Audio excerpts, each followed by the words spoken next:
I'm probably one of those people that is constantly trying to figure out how to do what I do better. The way we lead, I think, is we say, look, I'll trust you until you prove to me you can't be trusted. You know, you're like a general who's watching the battle, but you're not exactly there. That person out there on that battlefield's got to make that decision. As we take a look at tonight's starting lineups brought to you by Jeep, there's only one. Villanova has had the same starting five now for all 34 games this season. Meanwhile, UConn has had to go with 6 different starting lineups this year due to all the injuries. But tonight, Sarah, their 4th time with 10 active players. There's just something a little bit different about this UConn team come March at full strength. There was a familiarity at this time of the year for UConn. They've been here before, and every player that puts on a UConn uniform understands that type of pedigree. But, you know, when you talk about what Kim was saying with Denise Dillon, Villanova, they got a little bit more experience. They were here last season, and they have come ready. Some of those gritty wins that they have had to pull out throughout the early part of this tournament can serve them well because they've got a lot of confidence coming into this one.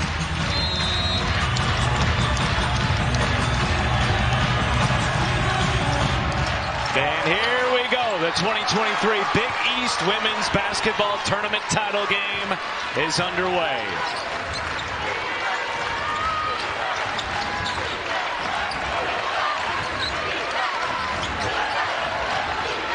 And Lopez Seneschal gets us started with a baseline jumper.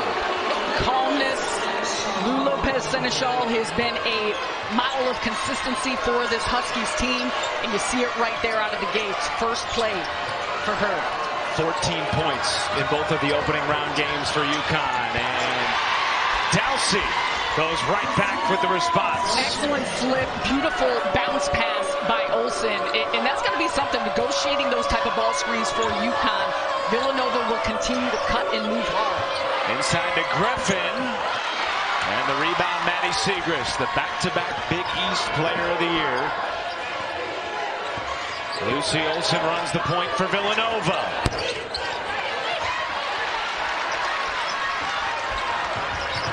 And here is Nika Mule for UConn, the back-to-back Big East Defensive Player of the Year.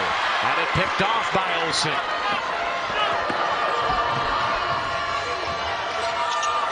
Dowsey's 2 for 2. Dowsey may only be a sophomore, but she's stepping into those type of shots where she faces up against you.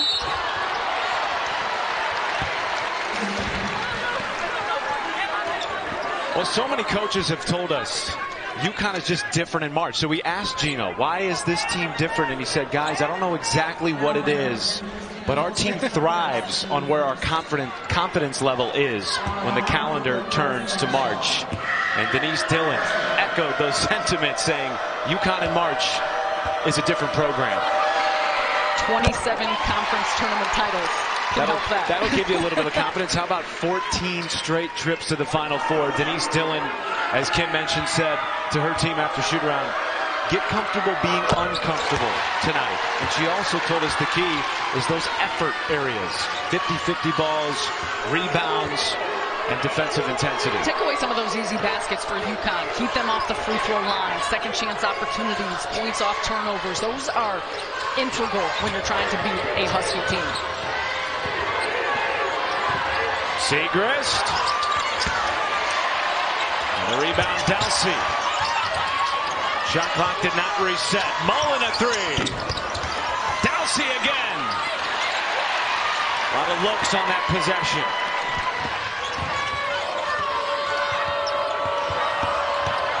Mule all the way to the cup with the left hand. That's an excellent take by Mule. You have 3 blue jerseys in the paint, and I think they were expecting her to pass and kick out, and instead she had a clear opening.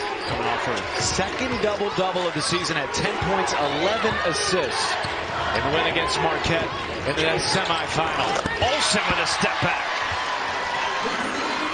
For as much focus is on Maddie Siegrist, it's the others that are going to have to come to the plate, fill some of those gaps, and make sure they are producing. And Lucy Olsen's doing that early on. Great backdoor cut. Lopez Seneschal found by the 6'5" transfer, Dorka Juhas.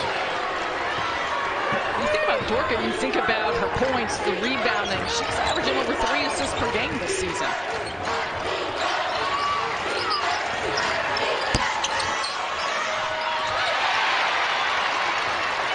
Geno Auriemma said the first half for Dorka Juhas against Marquette was the best he has seen her play in a UConn uniform.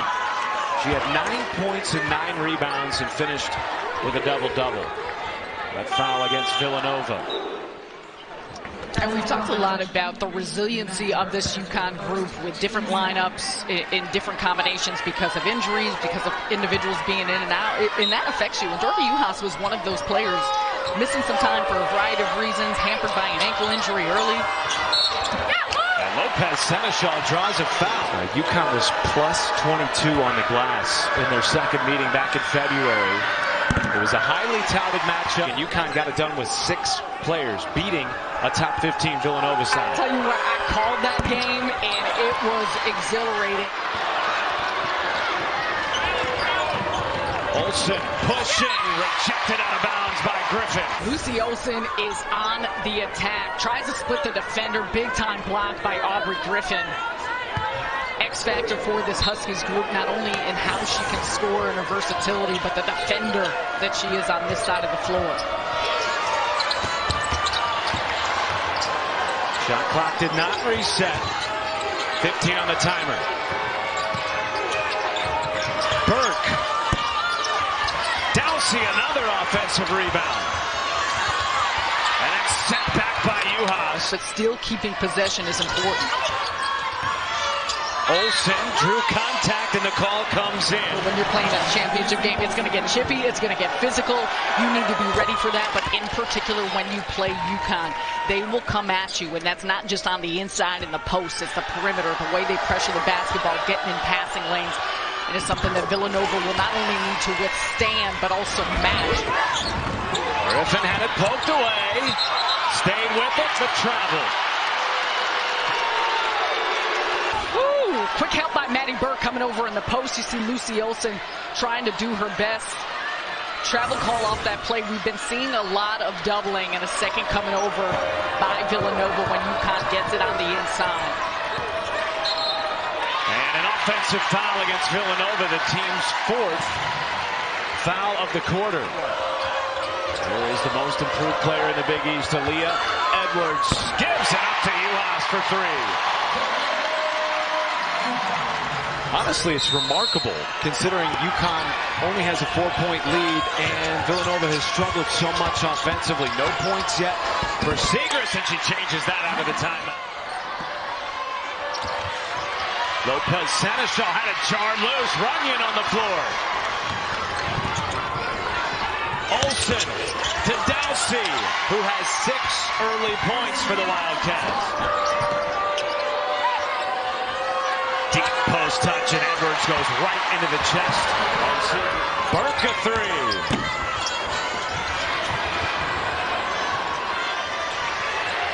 Dowsey, 3 seconds. The 8th offensive rebound, and yet Villanova has not been able to find a way to capitalize. She's one of just very few players for UConn this year that hasn't missed time due to injury as Edwards rolls right to the cup.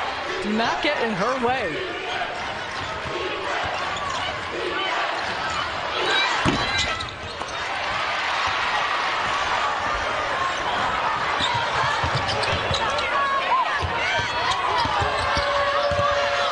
Juhas stepping through, counted in the foul.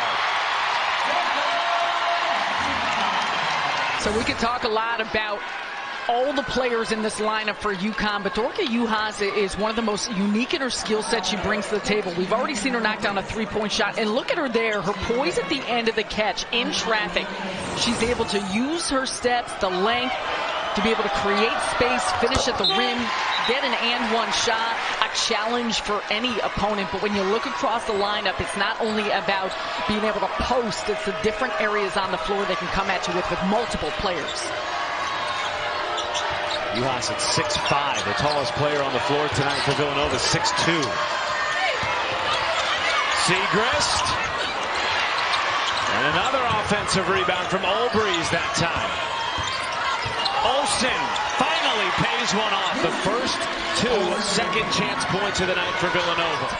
10 offensive rebounds in the first quarter for Villanova, none for UConn, in spite of the height disparity.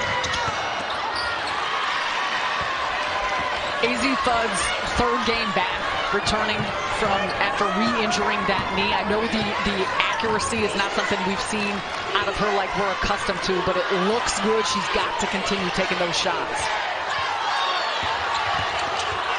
Segrist, now 1 of 7 to start the game.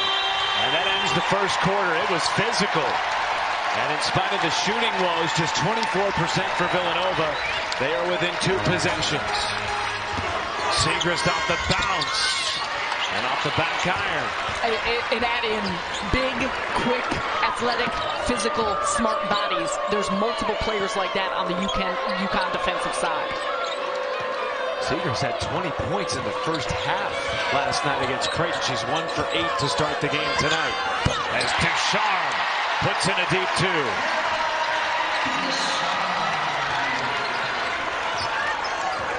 Good to see her back, fighting her stroke. Missed 13 games with a concussion, went down in the first game of this tournament for UConn and returned yesterday. Finally, the first 3 of the game for Villanova, and it's Caitlin Oriole. That's what's got to happen. There has got to be catch-and-shoot threats on the floor for Villanova aside from just Segrist and Olsen. Ducharme jarred loose. Here comes Oriole.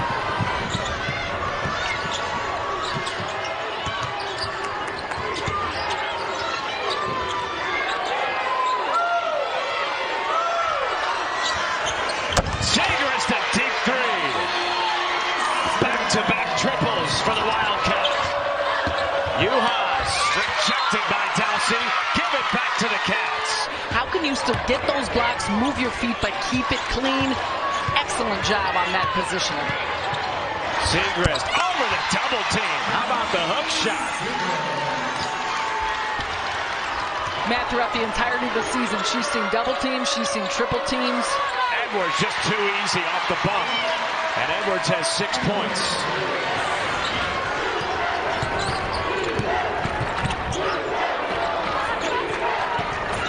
Olsen.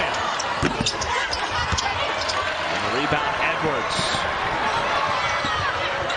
Mule the pull-up. Edwards another rebound. Lopez Seneschal gets a third opportunity and draws a foul on Dowsey, her second. Rebounding was a point of emphasis by Villanova head coach Denise Dillon. Her team was out-rebounded by 22 in the last meeting. They're +4 so far in the game. How about Edwards? 8 points, 7 rebounds, still 5 minutes and change left in the first half. And that's why she is such a tough matchup, because what was she doing the last couple catches? Appreciation for the resiliency. How about the resilience of Maddie Segrist? She started the game 3 of 10.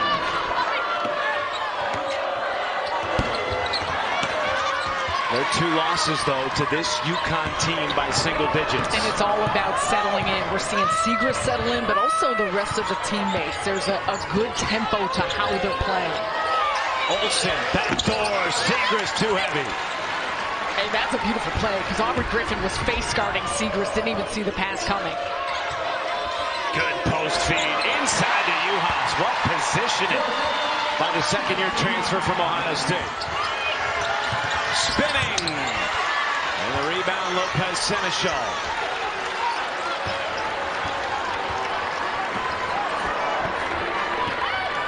Look at Mule a little bit fired up after that no call. She's been fired up this whole game. I think Lika Mule steps on the court fired up. Edwards draws a foul on Megan Obrys. As Aubrey Griffin comes out, AZ Fudd back in the game. Meanwhile, we've received word that Caroline Ducharme is on the bench, or off the bench rather, with ice on her head. We will keep you abreast of that situation. Remember, she missed 13 games in the regular season. Try and find a rhythm, get some of the rust off. I think is really important as you look at this team heading into the NCAA tournament. Oriole took too many steps. Do I think she's a little bit tentative, a little bit cautious? Yes, that's to be expected. But just having her on the floor, confidence for our team, and it forces the opponent to always know where she is. You have to respect her. She has got gravity on the floor because she could start pouring in buckets at any moment. Down to Edwards, who has been a bucket in this tournament. 6-0 UConn run. Villanova going on 4 minutes without a score. And another turnover off the hands of Olbrys. UConn knows who they need to feed. Not only don't know how to feed it, but who to feed the basketball to. And Mule has been excellent with her precision and where she's getting her teammates the ball. A 15-second differential between game and shot clock here. Backdoor cut. Lopez Seneschal lays it in.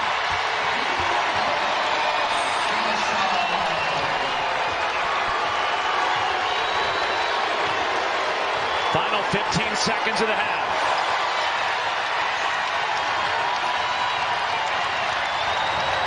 Olsen rims out the runner.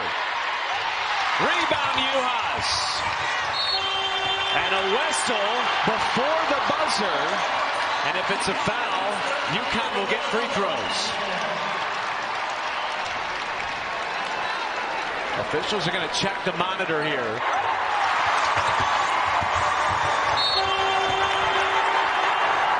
By that replay, it sounds like Villanova did foul, and Nika Mule's headed to the free throw line. She had such an element of movement, and we've seen that out of not just the ball movement by UConn, but the spacing and the body movement.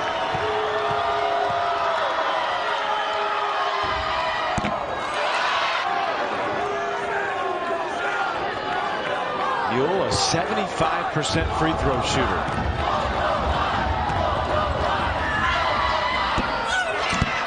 The second. UConn will take their largest lead of the game into the half, a 13-2 run to end the first half. Came off of a couple dribbles, putting it up. There wasn't a lot of shifting and rotating the defense and getting it to the second side for UConn, but that's also a part of the game plan for the Huskies and a part of how UConn forces you into play. Villanova ended the first half on a 4.5-minute scoring drought. UConn took a 13-2 run into the halftime locker room. 10 on the timer for the Cats. 5 to shoot. Mullen with 3. Puts it in. What a tough shot at the end of the shot clock to end the drought. Well, and Mullen makes a nice play off of that possession, but again, you see UConn, they're denying at every position. There was nowhere for Mullen to go off of that play. She ends up coming up with something there at the end of the shot clock. UHas, extra pass, Mule rejected by Dowsey, and then a foul. And Dowsey's got to be careful because that was a major hit to the noggin, and Mule went down hard. That is the third foul on Dowsey. Probably could have used one more swing pass from Mule, but it's that second play in the challenging part of that, if you're Denise Dillon, as you're trying to work and get this sophomore to understand just the capability she has as a shot blocker. She made the initial great play. It's the second play that then picks up the foul and retains possession for UConn. Had a similar foul last night that gave Creighton an intentional foul. 2 shots at the free throw line and the basketball back as UHas steps through right to the basket. Back to a 10-point lead for UConn, who has won 3 straight against this Villanova team, including last year's Big East Tournament Championship game. Dowsey, setback by UHas. Up ahead, Lopez Seneschal.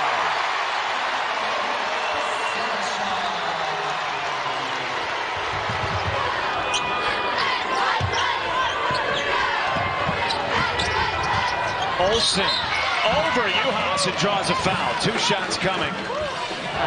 But there's an example. I mean, 2 of 11 up from the field for Lucy Olsen. You kind of go down the lineup for Villanova, and the assist numbers for a Wildcats team that normally is high in that area. Another area is the turnovers. They're second in the nation with fewest turnovers, 8.8 per game, and they already have 7. Mule, tough take.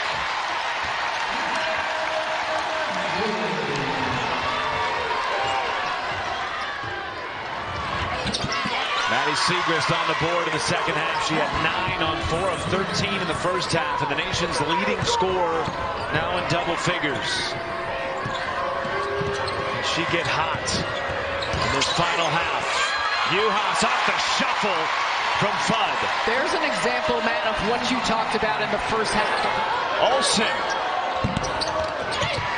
And now Villanova just 2 of 15 from distance. Mule, the lob. Edwards pays it off. Timeout Villanova. Being here in March, this team's starting to peak, and you can tell they're having fun doing it. UConn too. She missed 8 games this year, including the regular season finale. But tonight, UConn is plus 21 with UConn on the floor. They have outscored Villanova 10-2 in the paint in this quarter. Fudd a 3. Yes, sir. Uh-oh. When those start going down for AZ Fudd, who in her freshman year shot 43% from 3.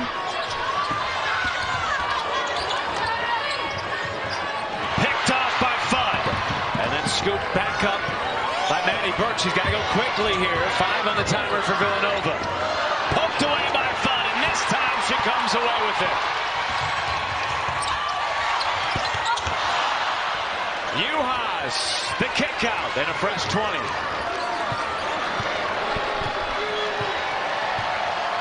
.7-0 run for the Huskies.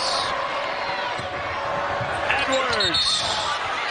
Contact and a defensive foul.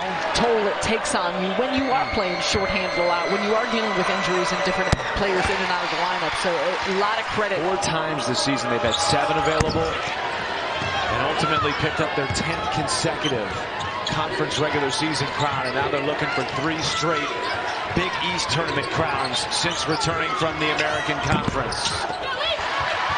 And another rebound on a double-double effort night for Edwards. Fudd in transition. Buries a 3.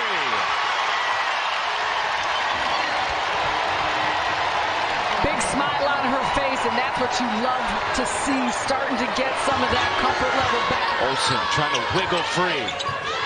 Late in the shot clock again.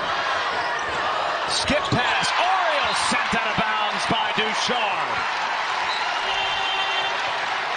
Facilitating all night, and Caroline Ducharme coming over. That was an excellent defensive play. It's not easy blocking a perimeter shot. Good to see Ducharme back on the floor. Remember, we saw her in the first half on the bench with ice on the back of her head. This UConn team just rounding into form at the right time like they always seem to do. There is something about UConn in March. I know we've been talking about their real resiliency. They showed a lot throughout the course of the season, but when you come to UConn, there's an expectation. 14-0 run. And that is not in any way to discredit what Villanova has put together this season. This is the now 10th ranked team in the country, the Wildcats are. Siegrist scored at least 20 points in all 33 games this season. And Matt, you said this earlier in the championship game in the Big East tournament last year. UConn held Maddie Siegrist to 16 points, 1 rebound. And they've got weapons across all 5 players on the floor, and that can be deflating for a team when you're not making shots and then you're not getting shot stops. That was a bucket that has been so needed in this game for Villanova. Ducharme. Rebound Dowsey. Edwards down behind the play, so is Fudd. Major numbers for the Cats. Mullen pays it off. And if you're Villanova, you're going to need to see more of that. A lot of that comes from penetration and kick, too. 14 foul on Villanova.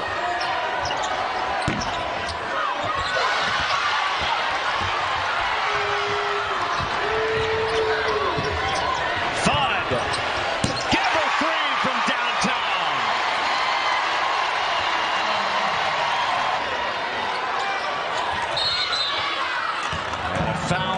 goes against UConn. AZ Fudd's parents. Nika Mueller has done an excellent job at understanding who and when to get the ball to. They've made now 4 of their last 5. 20-point game, final minute of the third quarter. And that is the 5th team foul. Lopez Seneschal, 13 points on 5 of 6. And for more on Lou Lopez Seneschal, the first-year transfer from Fairfield, let's send it to Kim Adams.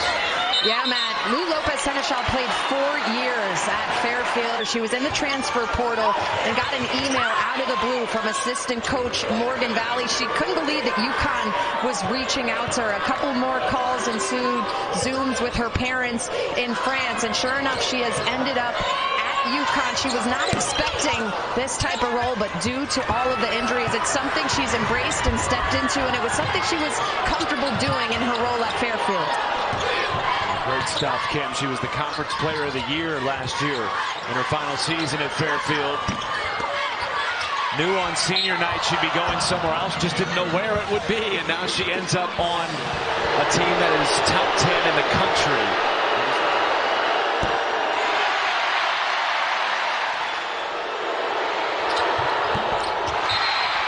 Rebound Segrist, but a foul against Oriole, sending Edwards to the floor. And she's done, I mean, to look at where she's getting her shots from as well. Knocked down that 3-point shot from the corner, but look at that perfect 6 of 6 from inside the circle. And she was pretty much positioning herself right underneath the basket.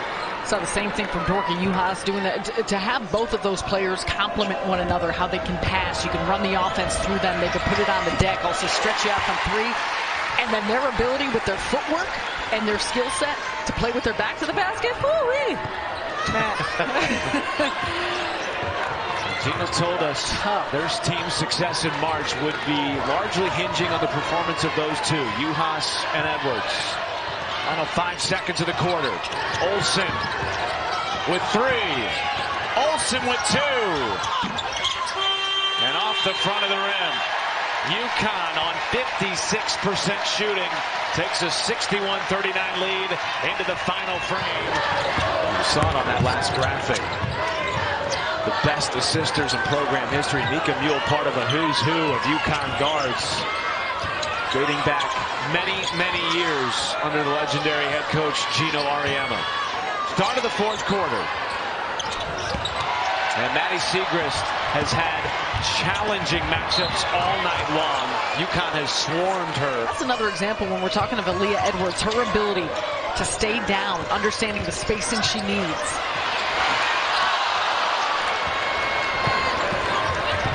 Zane Jones has checked into the ballgame for the first time tonight for Villanova, running the point, wearing number 1.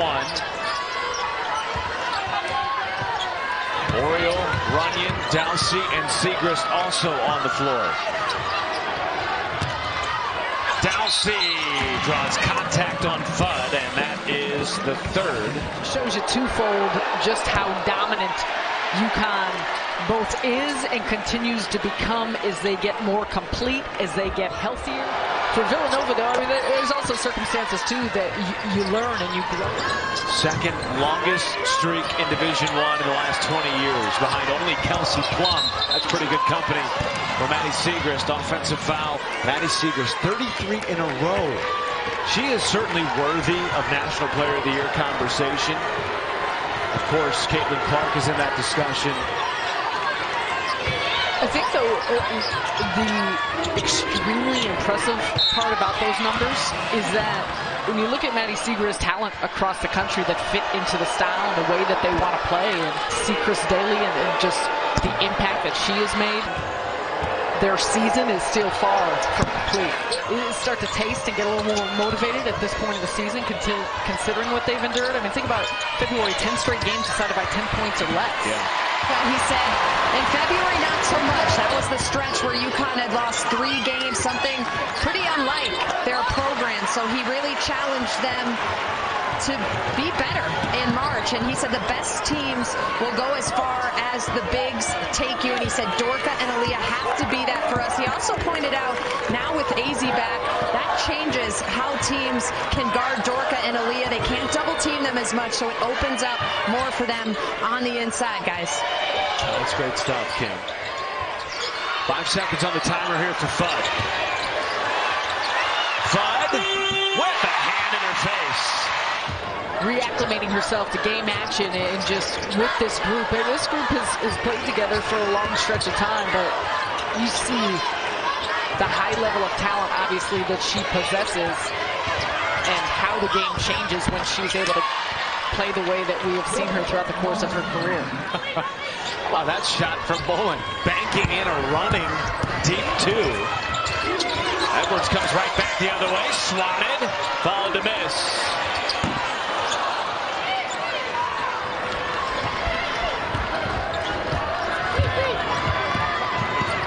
Olsen.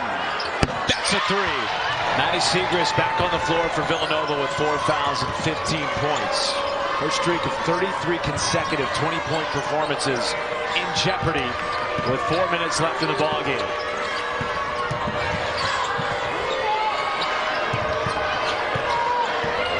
Lopez Seneschal. The kick out, got away, but we've been waiting to see from this UConn team finally back at full strength. Siegrist off the back iron, followed or miss, and is headed to the free throw line. They have that many weapons on the floor. Could wind up a 2 seed because of some of the other losses that we saw around the country in conference tournaments in the Pac-12 and the SEC as Aaliyah Edwards continues her dominance. Siegrist the fadeaway, puts it down. 3 on the timer. Lopez Seneschal. And tapped into the hands of Mullen. This building was about to explode if that went through.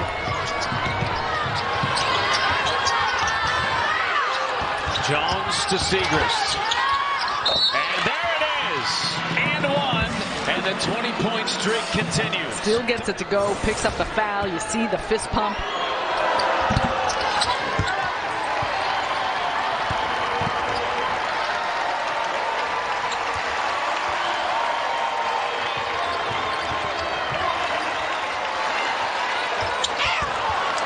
And for all the talk about UConn maybe in a down year with the injuries and the players missing practice time and game time, losing 3 of their final 8 coming into the tournament, UConn put a stop to all that doubt tonight and all tournament long.